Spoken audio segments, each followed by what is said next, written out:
Welcome back, and in this video we are going to be learning how to import data into SYNCHRO. Now we are going to be using a new blank SYNCHRO project, so if you just completed the previous videos and you still have this file open, you can simply go to File and New. Otherwise, simply open SYNCHRO from scratch. I'm not going to save the changes we've made, so I'm going to click on No, and that's a new file.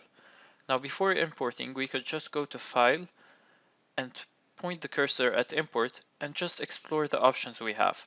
So we can import an ASTA Power Project schedule, a Microsoft Project XML schedule, a PMA netpoint, P3 and P6. P3 is grayed out in my case because I don't have the relevant APIs installed. You don't need anything installed for P6.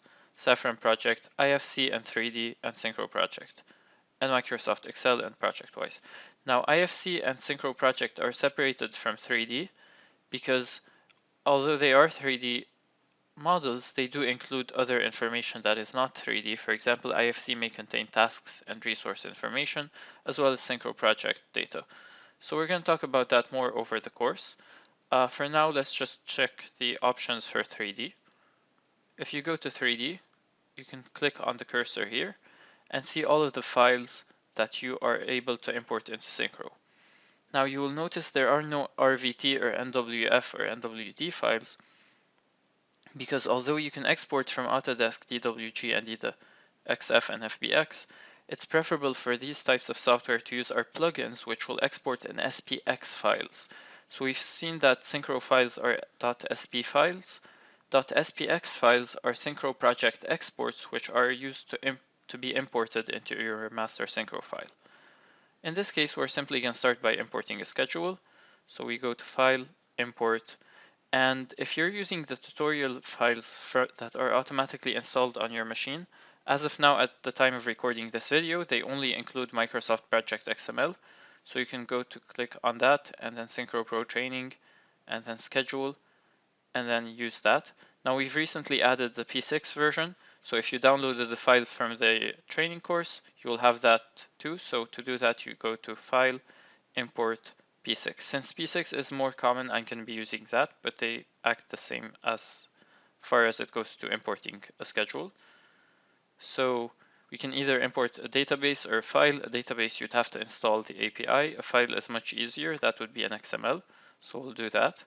And you don't need P6 to be installed for that version. And we're going to go to Schedule, and we're going to use Training Project Schedule P6 XML. And then we're going to click Next. And before clicking on Import, we are going to be using the default settings, but it may be useful to just skim through the options and see what's available. For example, if you want to do all of your resource management in SYNCHRO, you can skip P6 resources and just focus on the SYNCHRO resources. We're going to leave the defaults for now though, so we're going to click on Import.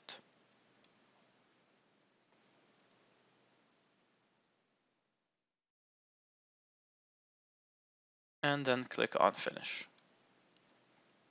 Now if you've been following along the video without actually doing this, you can pause now to catch up, and I'll see you in a few seconds.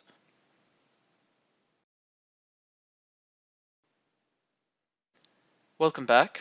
So we've imported our schedule. We can scroll through and investigate what's there. And once we're ready, we can move on to importing the 3D models.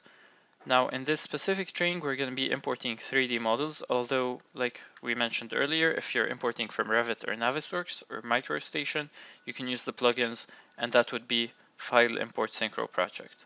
So we're going to go to File Import 3D, and we're going to go to the SYNCHRO Pro Training file, and then to Models, and then we're going to import Architecture, Landscape, Site, Structure. So ALSS, click on Open, click on Next.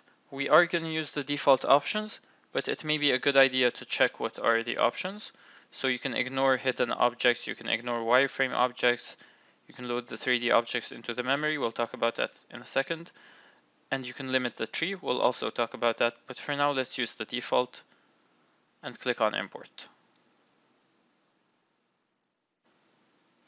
We are going to go more in depth into what resources are in following videos, but for now, let's just click on Assign to a new resource, Let's change it to a material resource and call that project and click on next.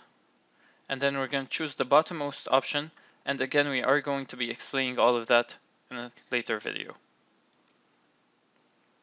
And then click on finish. So if you haven't done so already, import your models and I'll see you in the next video.